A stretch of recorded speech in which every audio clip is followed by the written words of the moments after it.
ẹ̀jẹ̀ àjọ kì í ṣáàbà. Augustine arẹwà ọkùnrin okú ọdún okú yèdún o okú àṣeyẹ. Àpáta dé o àpáta pààrà ewì dé Adéwálé ṣòun lèmi fẹ́ wá máa kí. Olóríire alálùbáríkà ọkùnrin ní í ṣe. Ọ̀dẹ́kílé kọ̀ọ̀kan dẹ̀dẹ̀ tẹrutẹru owó ṣòkòtò dẹnu rẹ̀ kọ́lẹ̀ dùn.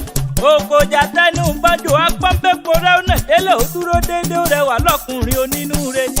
Ó yá o òní lọ́dún rẹ̀ ṣáàbà Augustine Adéwálé okú ọdún okú yèdú OMUO Èkìtì níṣẹ́lẹ̀ bàbá tó bí ọlọ́mọ ọmọ OMUO ọmọ olómò kéréje kéréje OMUO òòrè ọmọ ẹlẹ́yẹ mẹ́ta kéétọ̀nà OMUO pọ̀ ọmọ ẹlẹ́yẹ mẹ́ta abọ̀rọ̀ kàṣàkàṣà ọ̀kàn iná ọ̀kàn oòrùn ọ̀kàn kókò òṣùpá àtanilára yàràyàrà ọmọ aṣòwò gbùdùlà ọmọ amúrinjẹ ọmọ amúrinbúra ọmọ oníṣù àrókùrò bẹ́ẹ̀ ọmọ ọwọ́ ọmọ ẹkùn ọmọ òye òrà ọmọ bàtàbàtà búùgbà ọmọ bàtàbàtà kálù ọmọ agbésù méjì tó tó tọṣọ níyan méjì ọ̀kan lọ́bẹ̀ ọ̀kan oníkòkò ó sọdún èyí o wàá ṣèmí rí sí i lágbára lọ́wọ́ ọlọ́run ọba àyúnlò àyúnbọ̀ lọ́wọ́ yẹnu ẹni tó bá ní kó lọ́kọ́ mọ̀dé lò ní délé bá.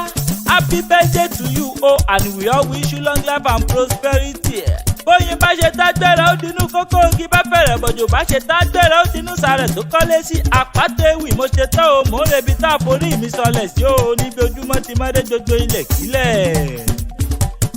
Ó yá ẹ̀jẹ̀ àjọ kì í ṣáàbà.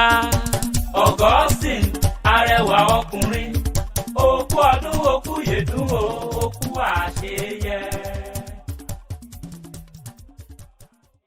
Hi guys, welcome to our YouTube channel, 2A Media House. And please don't forget to subscribe, like, comment, and share our videos. And don't forget to follow us on all other social media handles at APATA EWI ROC. Love you all.